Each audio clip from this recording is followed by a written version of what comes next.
3 victims were found mutilated. The killing sent a shockwave here through the University of Florida campus. Brutally murdered at their apartment. 3 bodies in 2 days.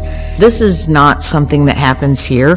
It's been 25 years since Gainesville was shaken by the murders of 5 college students. And those memories live on for the 40,000 students will start class at the University of Florida tomorrow. On August 23rd, 1990, a man known as Danny Rolling broke into the apartment of 2 young women, Sonia Larson and Christina Powell, both University of Florida freshmen. He entered through an unlocked door and found both women asleep in their bedrooms, where he then, one by one, proceeded to cover the mouths of these women and fatally stabbing them repeatedly while in their sleep.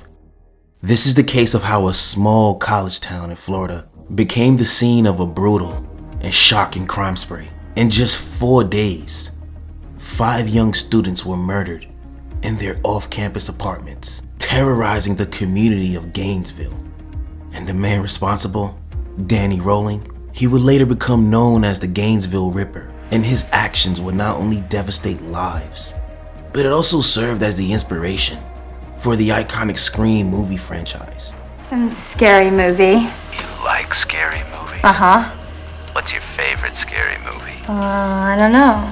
So that's what we're going to be doing today. We're going to be taking a closer look at the case of the Gainesville Ripper. We're going to be exploring his background, the timeline of the crimes, the investigation that led up to his capture, and the lasting impact this man's actions had on both Gainesville and pop culture alike. So, my name's Mikael. Thanks for joining me, and let's begin. Jurors deciding 12-0 that Danny Rolling should die in the electric chair. We'll have reaction from the victims' families and the University of Florida campus in just a moment, but our team... Danny Harold Rolling was born in Shreveport, Louisiana on May 26, 1954, and his childhood was notably difficult. It was marked by physical and emotional abuse from his father, who was a Shreveport police officer. Now, according to the reports, Danny's father apparently never wanted any children, and his relationship with Danny was just destined to be filled with conflict and cruelty from the very start. So all in all, Danny's home life was just a hostile environment, and he struggled to find stability in it. And by his teenage years, he had turned to alcohol and petty crimes.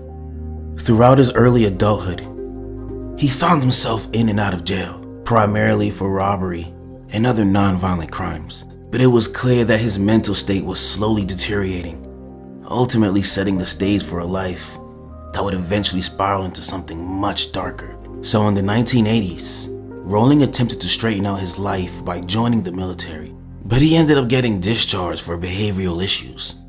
So even that dream was short-lived. He had reportedly developed a serious problem with alcohol and was unable to hold in his inner aggression. Reportedly, he even began experimenting with harder drugs, including LSD, which directly affected his ability to follow military protocols and to maintain discipline, leading him to be kicked out of the Air Force. And by 1990, Rolling was a drifter, moving between states and living a transient lifestyle.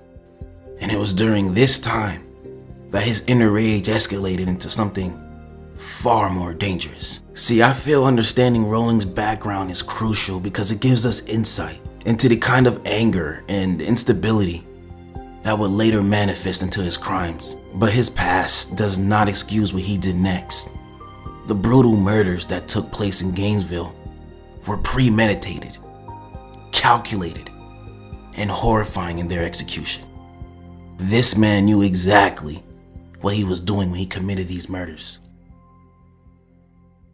On the night of August 23rd, 1990, Danny Rolling broke into the apartment of 2 young women, Sonia Larson, who was 18, and Christina Powell, who was 17. Both of these women were University of Florida freshmen. The 2 had only recently just moved into their apartment to begin their college careers, and Rolling entered through an unlocked door and found both women asleep in their bedrooms. He first approached Sonia Larson, who was sleeping upstairs. He attacked her while she was still unconscious, covering her mouth to stifle her screams before stabbing her multiple times. And Christina Powell, who was sleeping downstairs, was next. Rowling attacked her in a similar manner, stabbing her repeatedly. I can clearly see how his actions, how his crimes, had influenced the horror movie Scream and the killer in the movie Ghostface. Both women's bodies were found posed in disturbing and degrading positions, reflecting Rowling's desire for control and to further terrorize anyone who would find the victims. The following evening, Danny Rowling struck again, this time targeting Krista Hoyt, an 18-year-old student attending Santa Fe Community College. Christina lived alone in a small apartment, and on the night of August 24th, Rowling broke into her home by prying open a sliding glass door, and much like his previous attacks, he subdued Hoyt, sexually assaulted her, and then murdered her by stabbing her in the back. However, the brutality did not end there. In a chilling escalation, Rowling decapitated Krista and placed her severed head on a shelf, facing her body.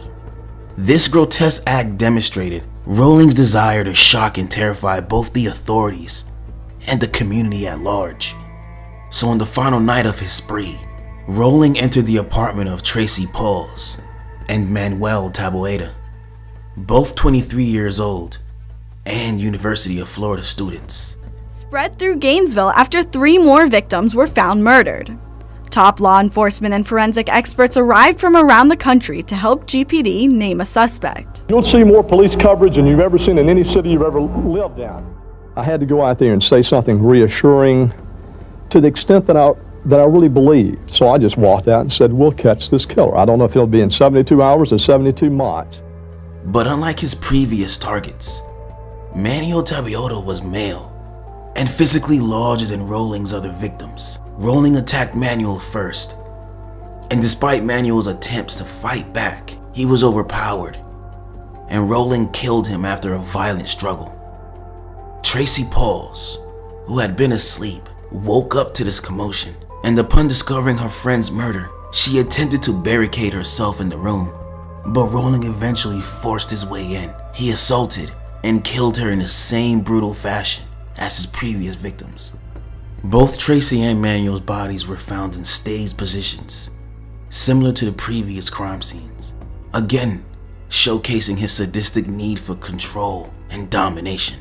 After a failed marriage, Rowling unsuccessfully attempted a life of crime. He committed his first murder in 1989. Rowling fled to Gainesville, Florida, where he camped out while robbing convenience stores and invading homes, raping, murdering, and mutilating the women he found. In September 1990, Rowling was arrested for robbery and eventually sentenced to 3 life terms plus 170 years in prison. Meanwhile, a computer... His victims, Sonia Larson, Christina Powell, Krista Hoyt, Manny Taboada, and Tracy Pauls. The jury saw graphic evidence of Rowling's crimes, saw how Rowling planned his murders, saw that Danny Rowling, his victims, saw. The prosecutor says defense arguments that Rowling was mentally ill stood no chance when weighed against Rowling's crimes. And there was not enough there, in I think the view of the overwhelming number of people. There was just not enough there to overcome these kinds of crimes. You know, we might have been talking about a bad home life. Following the murders, everyone in the community of Gainesville was damn near paralyzed with fear. The brutality of the crimes, combined with the short span in which they took place, it left residents and students terrified. The nature of the murders, particularly the mutilation and staging of the bodies, initially led investigators to believe they were dealing with a highly organized killer and possibly multiple killers. Law enforcement immediately increased their presence around the town and around campus, with the students there taking extreme measures to secure their homes and protect themselves. However, despite the panic and increased police activity, the investigation quickly grew cold due to a lack of clear suspects. One of the first major leads in the investigation pointed to a University of Florida student with a history of mental illness. His odd behavior in proximity to the crime scene led the police to briefly believe that they had their man. However, after interviewing the student and analyzing forensic evidence, the authorities ended up clearing him of any suspicion. leaving them back at square one. It wasn't until early 1991, several months after the murder, that investigators finally got a break in the case. Unknown to the authorities at the time, Danny Rolling had been arrested for an unrelated armed robbery in Ocala, Florida, just weeks after the Gainesville murders. Now, while reviewing evidence from this robbery, investigators linked Rolling to the murders through DNA evidence found at the crime scene. His DNA matched samples left behind at the scenes of the Gainesville murders, and police quickly realized that they might have captured the elusive Gainesville Ripper. Further investigation also connected Rolling to a triple homicide that had occurred in Shreveport, Louisiana in 1989. The similarities between the two cases were striking. Both involved the staging of victims' bodies, leading authorities to believe that Rolling had begun his killing spree long before he arrived in Gainesville, Florida. In 1994, Danny Rolling went to trial for the Gainesville murders. Rather than maintaining his innocence or pleading not guilty, he shocked the court by pleading guilty to all 5 murders. During the trial, he claimed that his actions were driven by an alter ego named Gemini, a clear attempt to shift the blame onto an external personality. However, this claim was largely dismissed as a poor excuse to avoid taking full responsibility for his actions. Rolling ended up being sentenced to death for his crimes, and after more than a decade on death row, he was executed by lethal injection on October 25, 2006. In his final moments, Rolling apparently sang a hymn showing no remorse for any of the horrific acts that he had committed. The Gainesville murders sent shockwaves through the town and left everlasting scars on the community around University of Florida. In addition to the pain felt by the victims' families and friends, the case ended up capturing the attention of Hollywood. Writer Kevin Williamson, who had been following the case closely, was inspired to create the Scream movie franchise after learning about the details of the Gainesville Ripper. The character of Ghostface, with his indiscriminate violence and brutal killings, mirrored the senselessness and horror of Danny Rolling's actions and crimes. Scream went on to become one of the most iconic horror franchises in history, and by doing so, it cemented the Gainesville Ripper's place in popular culture as a figure of real-life terror. For Gainesville, the fear and uncertainty of those days in 1990 will never truly, fully fade. While the movies gave us years of Halloween excitement and anticipation for sequels, we gotta remember that these movies were based on true events and not just pure arts of fiction. I can only imagine the citizens of this community constantly being in fear of an imitator or a copycat killer coming back through here just to strike again.